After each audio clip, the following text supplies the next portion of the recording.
ఏదైనా మాట్లాడే ముందు శ్రద్ధగా వినాలి అని అంటారు. వినటానికి ముందు వినిపించుకోవాలి అని అంటారు. వినడానికి, వినిపించుకోవటానికి మధ్య తేడా ఏంటి? వినటము, వినిపించుకోవటం. ఒకటి లిజనింగ్, ఒకటి హియరింగ్. ఆంగ్ల పరిభాషలో చెప్పాలండి.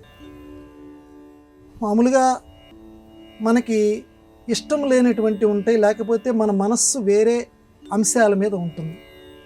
పక్కన ఎవరో ఏదో చెబుతూ ఉంటారు, అది వింటున్నాం, ఆయన చెప్పేది వింటున్నాం, కానీ లోపలికి వెళ్ళటం లేదు. ఏమన్నావు పాపం, ఆ పక్కన ఉన్న అతను పాపం 1 నిమిషమో 2 నిమిషాలో 3 నిమిషాలో మాట్లాడతాడు.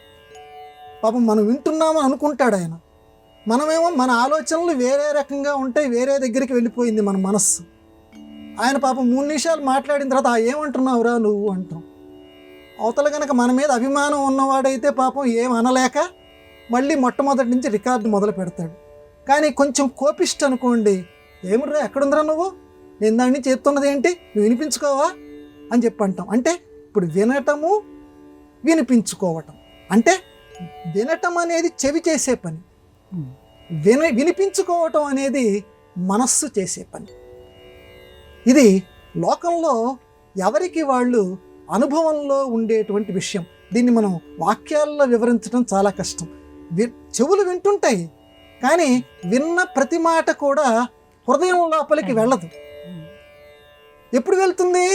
దాని మీద గనక మనకి మనస్సు గనక ఉంటే, మనస్సు అంటే ఇక్కడ అర్థం ఏమిటంటే ఇష్టం.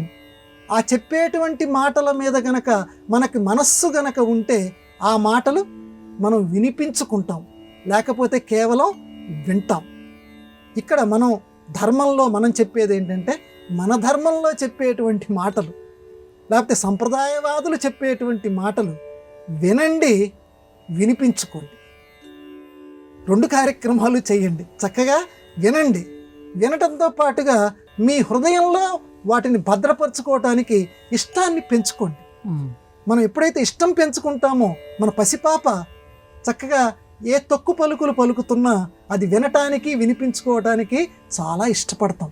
ఆ రకంగానే మనకిష్టమైన కార్యక్రమంగా పెట్టుకోండి. సంప్రదాయవాదులు చెప్తున్నటువంటి మాటలు అవి వినిపించుకుంటే అవే మనకి ఈ జన్మలో మిగిలేటువంటి అమృత అక్షరాల కింద ఉంటాయి. కాబట్టి అందరూ కూడా ఈ భారత, భాగవత, రామాయణ, పురాణ ఇలాంటి వాటి యొక్క విషయాలు చెబుతున్నటువంటి ఈ అద్భుత కార్యక్రమంలో ఉన్నటువంటి విషయాలన్నిటినీ కూడా వినిపించుకునే ప్రయత్నం చేద్దాం. చిరస్థాయిగా ఈ జీవితాన్ని గడుపుదాం.